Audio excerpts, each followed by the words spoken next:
What's going on, everyone? Welcome back to the Scale News Update. If you're not familiar with the show, this is where we talk about the news topics that happened in the scale world of RC over the past week. If you normally enjoy the Scale News Update, hit the like button now, and let's jump into this week's topics. First for this week, Vanquish Products released two new gear sets for the VFD transmission. The first set is the front gears. This is the upper 23 tooth and the lower 52 tooth that you'll find in both the standard VFD and the VFD twin. Now these gears have a narrower profile and have been machined down in areas where it's possible to reduce mass as much as possible. And the second gear set is for the transfer case, and specifically the transfer case in the standard VFD. That's the VFD that you will found in the Pro, Ultra, or the standalone transmission kit. And this is also a 21% overdrive gear set. Both of these options are great for people who are trying to use the VFD in a comp or super high performance type situation. You can reduce about 2 ounces of mass from the transmission and give yourself 21% overdrive at the same time. If you're interested in picking these up, you'll find them at the links in the description below. Last week, we talked about the Traction Hobby's Porsche 934 that was said to be coming out. Now, the teaser that we saw was basically just large scale Porsche, but some information on this was found and sent to me. I appreciate those of you who find some of that stuff and send it over. It does help. This was on rccrawlers.net, and on there they had some early photos of what this Porsche 934 is going to be. It is going to be 1/6 scale. It's basically going to be on the same platform that they've got the 1/7 scale Citroen Rally car. So it's got a Lexan body, pan style or 8 scale style chassis. And again, it is 1/6 scale because even though it's on a 1/7 scale platform, just how it actually scales to the full size version, you get to 1/6. Looks pretty interesting. I like the way that this is looking. It looks like it's going to come with a light kit, or the front light pod at least. It is a Lexan body, but detail overall looks pretty good. I may have to find a way to pick one of these up. The other teaser that we talked about last week was from Primal RC, and we saw some headlights that looked like a Challenger, and no surprise, they are from a Challenger. It's a gas-powered on-road Challenger, just kind of like what we assumed with Primal and what that teaser was going to be. Overall, it's fairly interesting. It's got dual exhaust out the back from a welded up exhaust system that looks pretty decent. The front suspension is a little rudimentary. It's got like kind of the old school, maybe it's not Tamiya, or maybe it's Tamiya, where the knuckles actually just slide up and down on a pin that has a spring above it. So no, actual, A-arm type suspension or anything on the front. I felt that was kind of weird. I haven't seen the price tag yet, but with all the machine parts on this, I assume that it is going to be high. It does look like it's got functional hydraulic disc brakes up on those front wheels. And overall, the look of this thing is solid. It pulls the look off. The proportions look pretty good. Overall, I think that they did a pretty nice job. It does have the chin splitter protection yellow all the way across the bottom. Normally I thought they were just on the corners, but I have a hard time with large scale and on-road. You're kind of limit your, parking lot racing it, or, so up and down the street is all. I don't know. Are you guys into this? Assuming that this is going to be several $1,000s, is this something that you yourself would consider? Next, we had a post from TWS, and this is the THR concept teaser.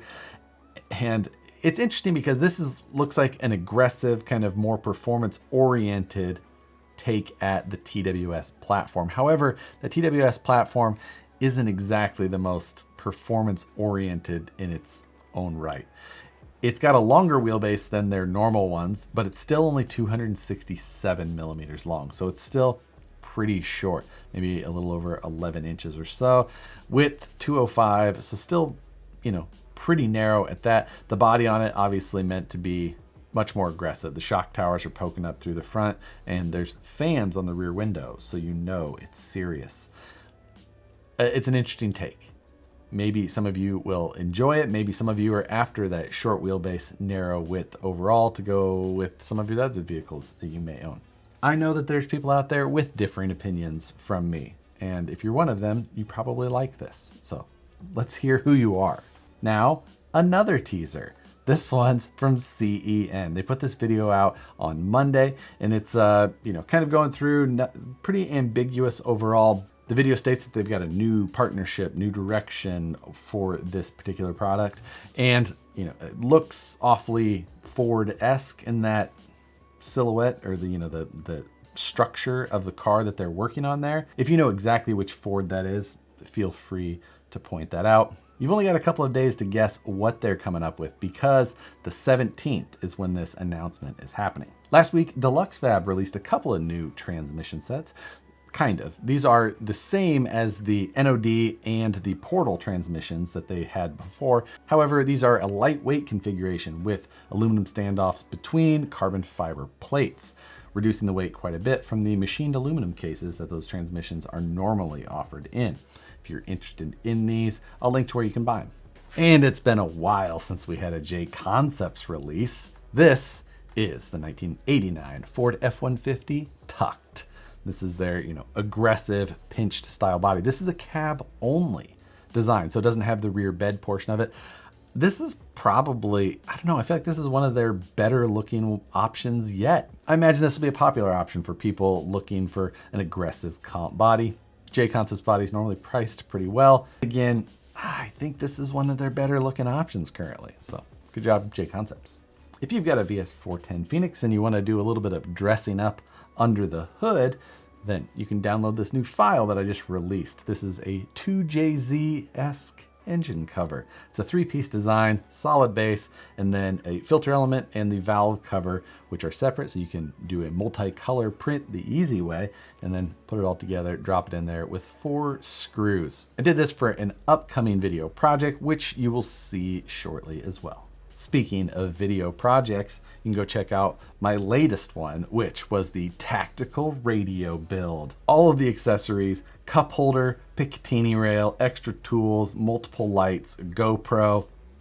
Go check it out. I'll put a link to that video below. It was a fun one. A silly, not meant to be serious. Not saying it was a good idea. I was just bolting as much stuff onto a radio as possible. It's very heavy. And then we had our first of 2 trailer announcements for this week. The first one from Powerhobby. This is a triple axle trailer for you people trying to haul multiple crawlers from your vehicle to wherever you're crawling. This is a long trailer, no joke. In the photo, they were pulling it with a CE and F450, and they've got 3 regular scale crawlers on it. It does look like the rear one is putting the rear tires on some of the extendable ramps. But regardless, they're moving some weight with this big trailer. If you're a trailer guy, this one, a little over $200, not the worst price for such a large trailer. I imagine shipping is going to be at least half of that again, but you can go check that out on the Powerhobby's website. And next, Redcat has a trailer coming out. They teased this during their live feed. They do a weekly live feed, and on it, they brought out this trailer, which it's kind of interesting looking. It's got really tall sides for some reason. I'm not 100% sure of all of the features and maybe what's underneath of the deck or whatnot, but it's got an interesting look. Real tall sides. It's got nice wheels and tires though, and we'll see more details I'm sure soon. Since they're showing it on the broadcast, I have to imagine that we'll see product page and official social media announcements here shortly. I don't know where all the trailer stuff started coming from, but there you go. Then FMS released a new 1/10 scale this time.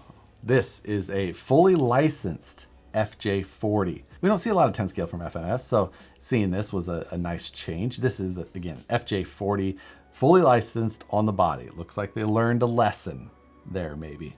But hard body, super detailed interior, folding rear seats. The dash has got all of the details to it.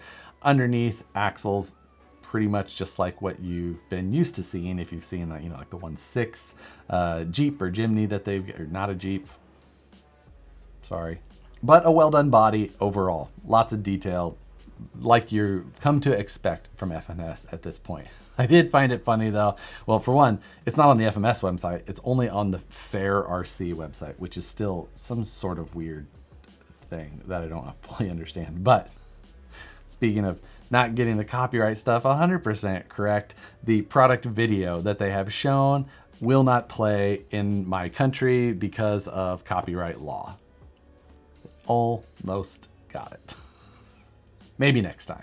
And just before I started filming this, Associated released a teaser, another teaser this week. Jesus.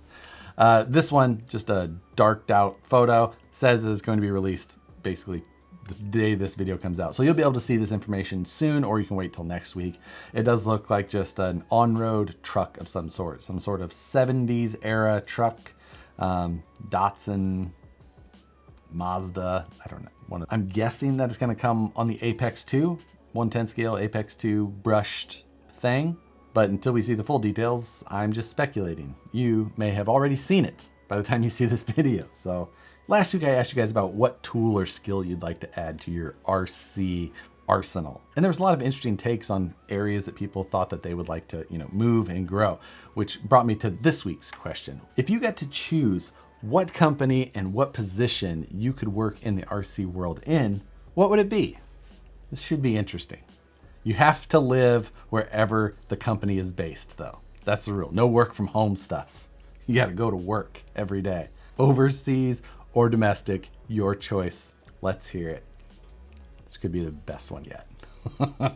Put your comments down below. Love reading them. My favorite part of the news every week. With that, hope you enjoyed the Scale News update. As always, I appreciate you guys for watching. Hit the like button if you did enjoy it. Subscribe if you're not already. Hit the notification bell so you see the videos as soon as they get uploaded. Thanks again for watching, and we'll see you on the next one.